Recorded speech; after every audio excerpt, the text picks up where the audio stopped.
জয় জগন্নাথ। গেছিলাম কাল রথের মেলা দেখতে। তো এখানে দেখেছি অনেক লোকের ভিড় হয়েছে এবং সবাই একসঙ্গে রথের রশিটা ধরে টেনে নিয়ে যাচ্ছে এবং খুব মজা হচ্ছিল। তো এখানে গিয়ে আমিও রথের দড়ি টানছিলাম এবং আমারও খুব মজা লাগছিল। তো জগন্নাথ ঠাকুর যাচ্ছে মাসির বাড়ি। তার মাসির বাড়িতে পৌঁছেই গেছে প্রায়, এখানে রথটা দাঁড় করানো হবে। তো সবাই মিলে একসাথে ঠিক কত সুন্দরভাবে রথটা টানছিল, আমার তো দেখে খুবই ভালো লাগছিল। এবং রথমেলা অনেক জায়গায় হয়, আমাদের এখানেও হয়। এবং আপনারা কে কোথা থেকে রথমেলা দেখেছেন, কোথায় দেখতে গিয়েছেন, অবশ্যই কমেন্টে বলে যাবেন।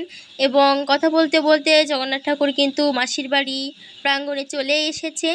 তো এখানে গোল গোল করে অনেকে ঘুরছিল, মানে রথের রশিটা। শুধু যে রথ টানা হচ্ছিল সেটাই না, তো রথ মেলা উঠছিল এবং রথ মেলায় অনেক দোকানপাটও উঠছিল।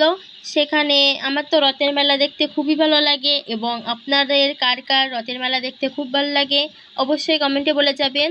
তো এখানে রথটা দাঁড় করানো হলো এবং এখানে থেকে সবাই খুব ছবি তুলছে, ভিডিও করছে। আমিও ভাবলাম ভিডিওটা করি এবং আপনাদের মাঝে শেয়ার করি। তো দেখেছেন ঠিক কত মানুষের ভিড় হয়েছে এখানে, এত সুন্দর কি বলবো। তো এবার এখানে রথটাকে ঘুরিয়ে নেওয়া হচ্ছে।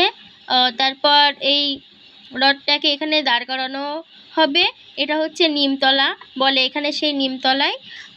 এবার এখান থেকে রথ ঠাকুরকে পূজা করা হচ্ছে। তো মা আর আমি